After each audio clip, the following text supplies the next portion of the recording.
There are moments in a baseball season that don't feel like baseball anymore. They feel like something older. Something heavier. The kind of reckoning that doesn't get resolved by a box score or a post-game interview or a carefully worded statement released through official channels at 11 o'clock at night. The kind of reckoning that stays in a room long after everyone has left it. This was one of those moments. Kike Hernandez had played his last game in a Dodgers uniform. Not because of age. Not because of injury. Not because the numbers stopped working or the organization decided to go in a different direction in the polite, transactional way that baseball goodbyes usually happen. He was gone because of what occurred in the sixth inning. Because of what he said, or didn't say. Because of what he did, or refused to do. Because somewhere inside the most critical stretch of a game that mattered, Kike Hernandez, according to the man standing in the interim manager's seat, forfeited it. That word. Forfeited. Not struggled. Not failed. Not made a mistake that cost them. Forfeited. As if the decision to let the game go was conscious. As if the outcome was something he chose, rather than something that happened to him. When those words left the interim manager's mouth, the room understood that this was not a baseball conversation anymore. The punishment came fast. That is the first thing to understand about how this unfolded. There was no grace period. There was no internal review that stretched across days, no committee of voices weighing in, no cautious language about evaluating the situation and making a decision in due course. Andrew Friedman does not operate in due course when the situation demands otherwise. He operates immediately. He operated immediately here. Contract terminated. Permanently banned from the roster. Those two phrases, arriving together, in that order, constitute something that doesn't happen often in professional baseball. A termination is rare enough. A permanent roster ban attached to it is rarer still, the kind of language that signals not a business decision, but a verdict. The organization wasn't moving on from Kike Hernandez the way teams move on from players whose time has passed. They were removing him. Fully. Finally. With a finality that closed the door and then locked it from the outside. Record-breaking, some called it. Not in the statistical sense, in the organizational sense.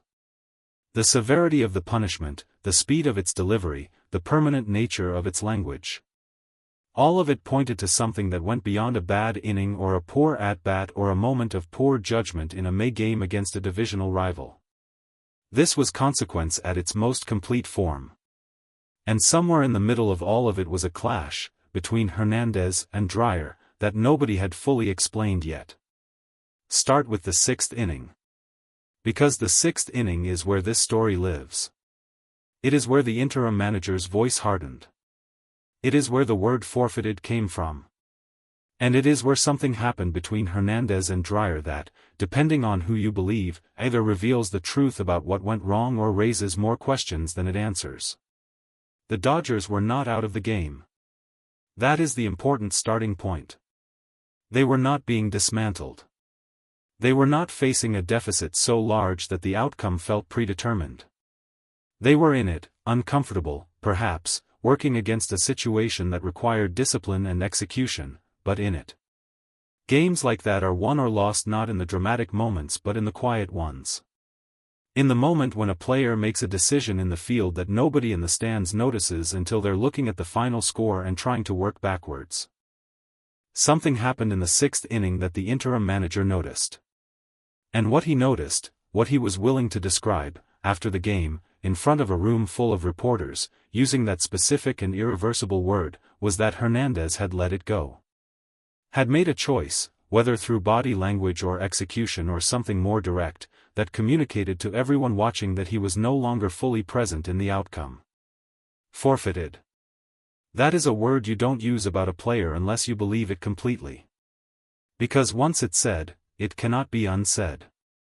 Once it enters the transcript and the record and the collective memory of everyone who was in that room, it defines not just the moment but the player's relationship to the organization permanently. The interim manager said it anyway. Which means he believed it. Now consider Dreyer.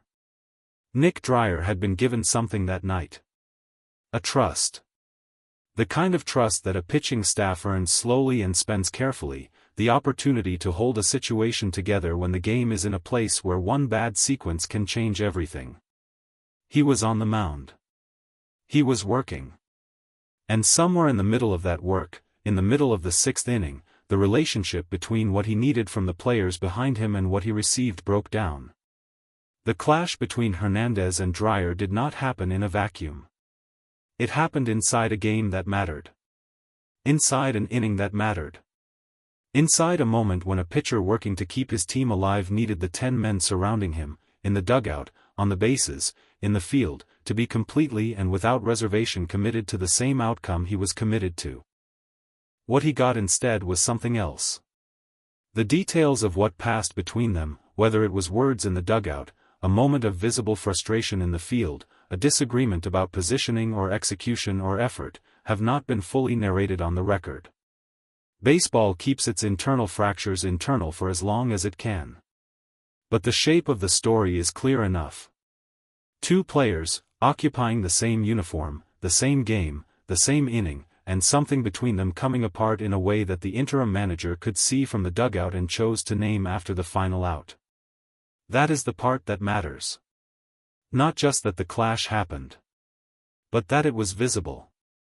That the man responsible for managing this team, in the absence of Dave Roberts, looked at what was unfolding in the sixth inning and saw a player who had forfeited the game, and then came to the microphone and said so. There is a version of this story in which Kike Hernandez is a villain. It is an easy version. It requires very little construction. A player on a team with championship expectations, in a game that mattered, makes a choice that costs his pitcher and possibly costs his team. He clashes with a teammate. He checks out. The organization responds with the harshest punishment available to it. Justice, swift and complete. But there is another version. A more complicated one. Hernandez has been in this organization long enough to have earned something. He has been in this league long enough to understand what accountability looks like and what it feels like when it's applied unequally. He has been through the valleys that every player goes through, the stretches where the bat goes quiet and the errors accumulate and the confidence drains away slowly, like water through a crack in something that used to be solid. What happens to a player in that valley when the support structure around him also begins to crack? When the communication between a player and his coaching staff breaks down not because of malice but because of circumstance, an interim manager trying to hold something together in the absence of the man who built the trust this team runs on? The clash with Dreyer did not begin in the sixth inning. Clashes like that never begin where they're visible.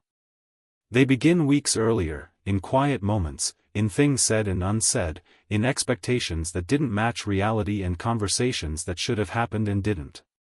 By the time it reaches the field, by the time it becomes something a manager can see, it has already been building for long enough that the sixth inning is just the place it finally broke through. Roberts was not in the dugout. That detail keeps returning. It returned in the last crisis. It returns in this one.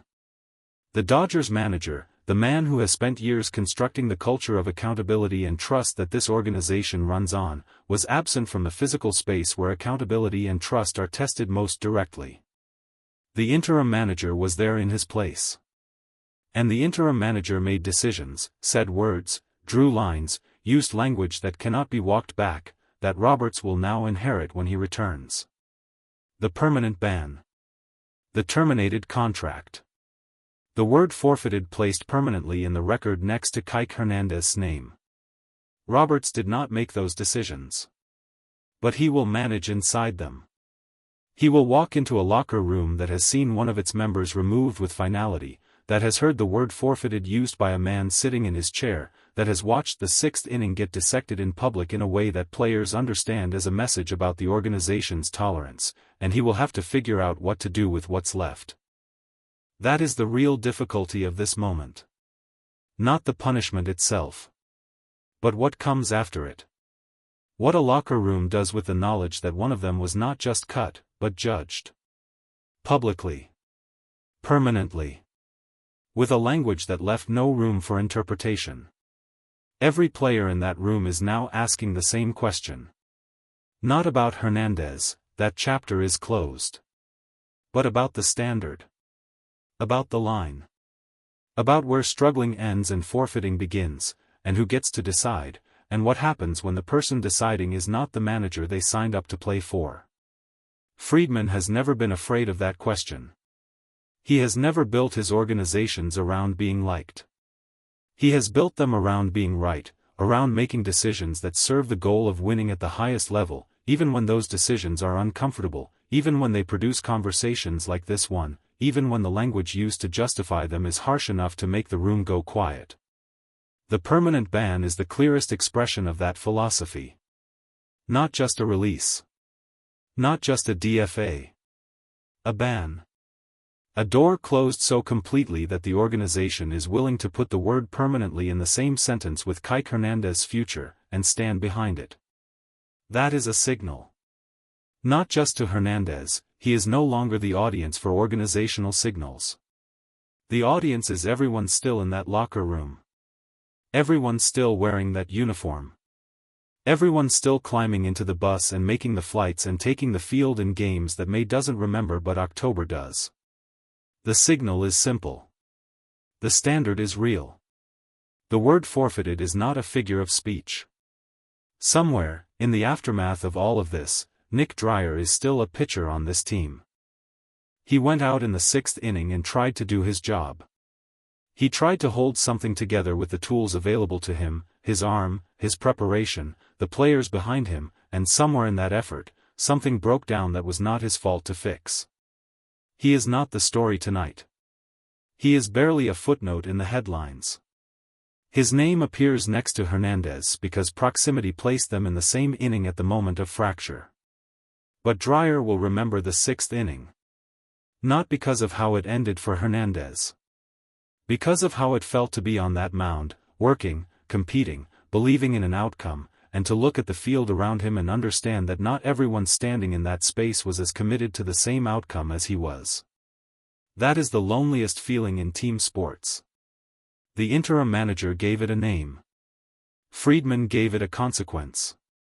And the Dodgers, for better or worse, gave it a permanence that will follow this organization into the rest of the season, a reminder, tattooed into the record of a May game, that in this building, in this uniform, the 6th inning is not the place you choose to stop caring.